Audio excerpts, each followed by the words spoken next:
of our detective division, Detective Sergeant Lisa Gundrum, Detective Chief Russ Clitheroe, Detective Lieutenant Chad Birkenfeld, and then from the FBI office in Seattle, Assistant Special Agent in Charge, Kelly Smith. Okay, so the sheriff will make a quick statement. At that point, we'll open it up for questions, and then we'll answer a few questions. The detectives will be making themselves available afterwards as well. If you need to do some one-on-one, we can do that.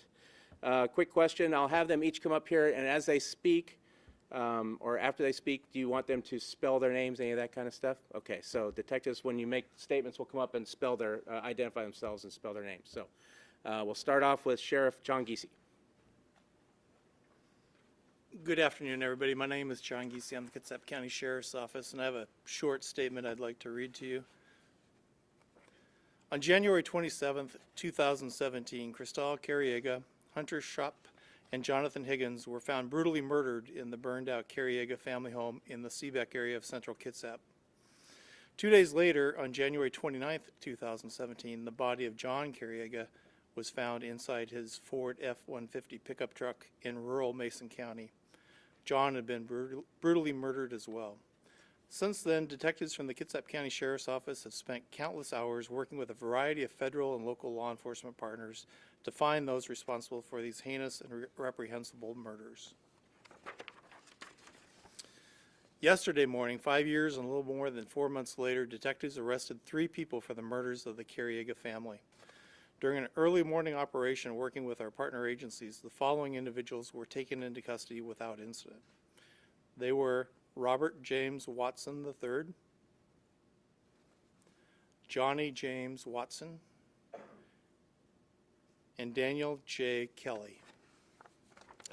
All 3 were booked into the Kitsap County Jail on $20 million bail for multiple charges, including aggravated murder in the first degree, murder in the first degree, kidnapping in the first degree, burglary first degree, arson first degree, and assault in the first degree. Investigators on the task force know that there are citizens in our community that still have valuable information about this incident. Investigators are asking for anybody with information to call and speak with our detectives. That concludes my statement, and I'll now turn it over to Sergeant Dickinson, who will field the questions. Thank you.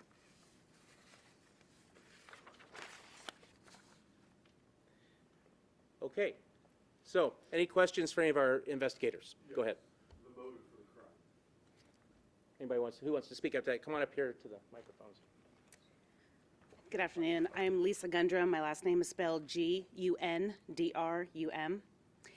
And I would say the motive for the crime is complicated. It's involving drugs, money. There's definitely some personality conflicts, but ultimately that's going to be an answer that only the suspects are going to know. Right, but I mean, you guys gathered enough evidence to arrest these 3 people. Correct. You certainly have some idea what drove this. It's gonna revolve around drugs and money. It's gonna revolve around that. Is that the only aspects of the motive? Probably not, but I would say those 2 are probably the primary. Anything else? There was some discussion in court today regarding visitation and bail and all of that, that there is a threat to the community if some of these men were allowed out. Does that trickle down to their associates? Or what is the state of the people that you're investigating, their level of safety now?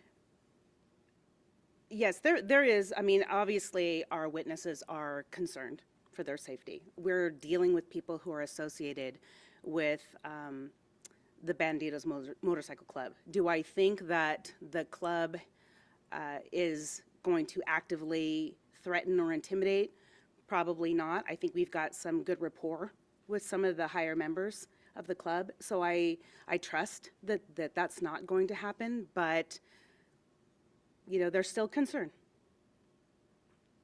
Sergeant Gundrum, can you address the why now question? Why at this point in time was it the call to go forward with the arrest and prosecution? There was always going to be an arrest. but we needed to dot our I's and cross our T's, and that meant we needed to run down every single lead. Every single time somebody called in with information, we needed to investigate it. We needed to wait for lab work. We utilized technology that hadn't been used before, so that was complicated. Search warrants were complicated. So there was just a lot that we had to parse through before we could move forward. As you work through a timeline of the investigation and looking through the docs, it still appears that there is a mystery as to where Johnny's truck was from Friday and where he was until it was found Sunday at the tree farm. Is that still a key piece of evidence or information that you need help with? Absolutely. We know that there's another crime scene somewhere. We know that there's more people that are either involved or have information. And so the crime happened on a Friday night, and we did not find the truck until Sunday afternoon. But we found it on that rural tree farm on Sunday afternoon. However, on Saturday afternoon, a caretaker of that tree farm had been on the property, and that truck wasn't there. So we do know that Johnny and the truck were held somewhere in either the Seebeck area or North Mason area before being transported to the Seebeck or to that tree farm area. Are there any other holes that you need help from the public with to fill in the case before it goes to trial? We know that people have been dishonest during interviews. We know that there's people that have held back information. I understand that it's a grisly crime and that a lot of people have fear, loyalty, maybe even some disbelief that these subjects were involved. But we're just asking that those people come forward now and help us. I'm going to just say that this could be only our first round of arrests. We definitely could make more arrests on this case. And so for those people who were dishonest with us or maybe held back, we're requesting that they step forward now and provide the information that we need. And, you know, again, I understand why maybe they had some misgivings initially, but now is really the time. Detective, when you consider drugs and cash may have been a motivating factor, and then compare that to what your investigators saw at the home, do you think that was a split decision? No, this was premeditated. This was not this was not something that just randomly happened, just based on everything we found, if that's answering your question. Describing the haphazard attempt at causing accelerant. Right, but the accelerant and the starter blocks that were used to start this fire were brought to the scene. They were not inherent from the house. So they came with accelerant. They came with those starter blocks. They came with the idea of what they were going to do. Detective, can I just ask one thing in regards to what you were saying about how this is kind of the first round of arrests? Can you maybe comment on how active the banditos are in this community and any sort of investigations going into drug trafficking across state lines? I don't have direct information about that, and there are some other aspects that we are looking into that are not quite ready to be fully revealed yet. To your right, or left. Yes, sir. Again, on the bandito question, two questions. According to court paperwork, suggests that perhaps suspect Kelly was promoted within the gang following the murders. Is that your working theory, that this may be an initiation of some way for him to prove himself to the higher members? From my conversations with members of the club, that when you are at the point of this crime, he was a hangaround, which is basically the very bottom of the totem pole. And he was being sponsored by Mr. Watson, Robert Watson. And when they're asking for something to be done, it is generally expected that a hangaround or even a prospect would do those acts that whatever the sponsoring member is asking of them. Does that mean he was the trigger man in your working theory? I do not know that. Last question on the banditos, for me at least.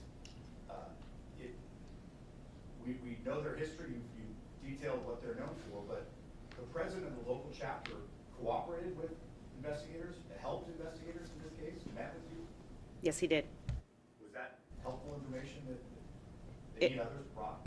It was, and what we understand, or what we've been told, and I ventured, to say that I believe this, that that's not what the club stands for. They're not standing for killing women and children, and they have a sense of loyalty, and they want to defend and obviously protect their brothers, but they won't stand. Again, this is what I was told. They won't stand for a member who kills children and women. So I think they were possibly just waiting to see what you all are waiting to see. What evidence do you have? So I don't necessarily think that this is club related. I think these just happen to be members of the Bandito Club. And you believe that when they say that they don't stand for those sorts of things? That's what I was told. I have to believe that. Detective, what did you mean when you said there was always going to be arrests? Did you know this years ago that it was leading you in this direction, you just needed to finish it? Well, for instance, when that video came out 5 years ago of Mr. Kelly walking into Target, I knew what he went into Target for. He went into Target to buy a burner phone, which is, commonly used in criminal activity. And that burner phone was only used to communicate with Johnny for the 12 days leading up to his murder. So I knew that there was obviously, that Mr. Kelly had involvement of some sort. It was just who else was involved. And just given the nature of the crime, there had to have been more. So we followed up on all the leads that we received, and it just developed into Mr. Watson, Robert Watson, and his brother Johnny Watson. You said a little bit about Bobby Watson. In the docs, it says that somebody told you you can only talk to him a certain way. But we also know that Johnny was listed as a guy who stands up for his family. When you talked about personality conflicts, did they clash in that way? What's your impression of how Bobby Watson was seen or feared, in the community or among people he knew? Sure. Lieutenant, did you want to take this call? David, if I understand you correctly, the conflict with personalities was you had two strong individuals, and yes, somebody did share that Mr. Watson would only be talked to a certain way. And when you get those personalities clashing, I think that could be part of that power struggle for movement. Movement, what is that, cash? Is that business? We don't know. But that's obviously something that we looked into. Reading between the lines, do you think they had time to go back to the house and dig up or find several $100,000, and that money was the money that was eventually deposited in the bank accounts? Is that what I'm understanding from those documents? We know that the money was allegedly at the Carreaga family home. It was not located by ourselves or others, so we are assuming that money was taken. Thank you. Yep. Any other questions right now? Yeah, you mentioned new technology to help solve this crime. What type of technology do you use? New technology, we had newer style search warrants that hadn't been tested yet that we had to work with the prosecutor's office on. Different types of forensic testing that was new that we worked on, and all those took a large amount of time, and we had to wait for results. One more question for you and Lisa. This has been 5.5 years of your life. Maybe you get one case like this in your career. What's it like to be standing here today having made 3 arrests? There was a lot of planning. I've been involved in this case the whole time, so is Sergeant Gundrum. Yesterday when I heard the third person was in custody, it was just a big relief, and I was glad to make phone calls to the family. And I can let Lisa answer that as well. Could you spell him in your name again? Sorry, it's Lieutenant Chad, C-H-A-D, Birkenfeld, B-I-R-K-E-N-F-E-L-D.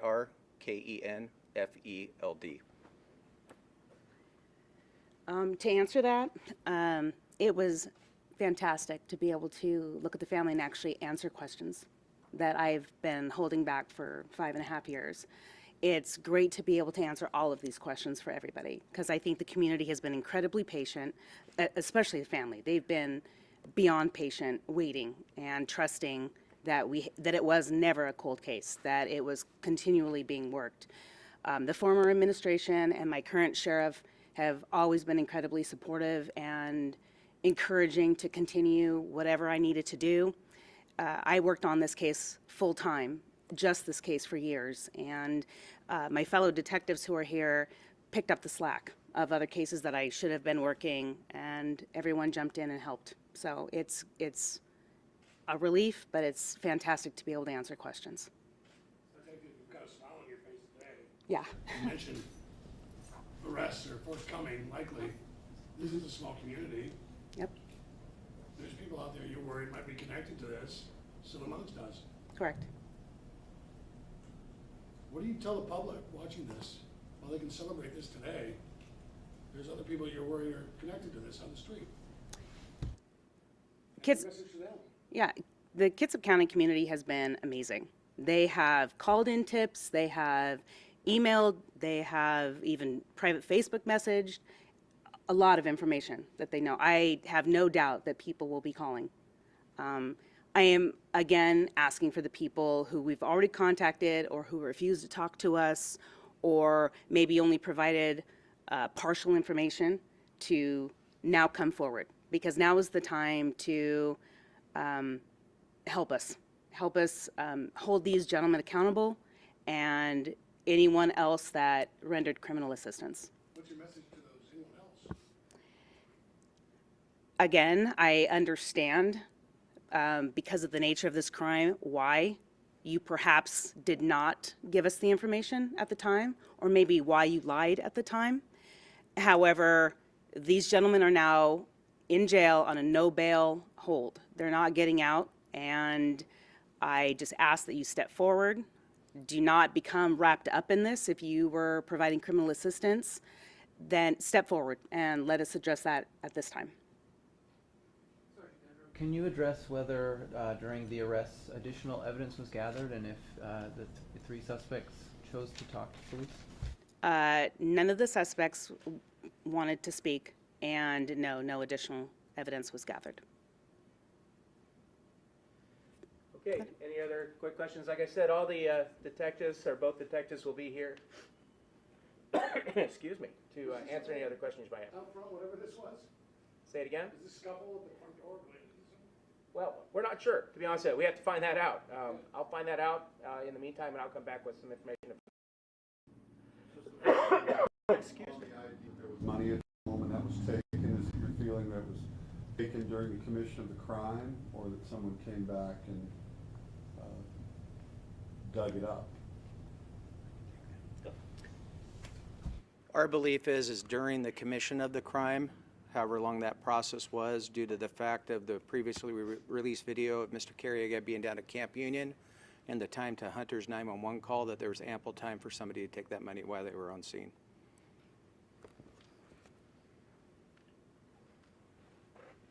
Okay, so we'll go ahead and wrap it up at this point. Anybody that wants any additional information has my information. You can reach me at kdickins@kitsap.gov. I can make available whatever photos or whatnot that you need, so give me a call. And like I said, the detectives will be available here for a few more minutes for additional questions. Thank you for coming. Yeah, yep. Sorry about that.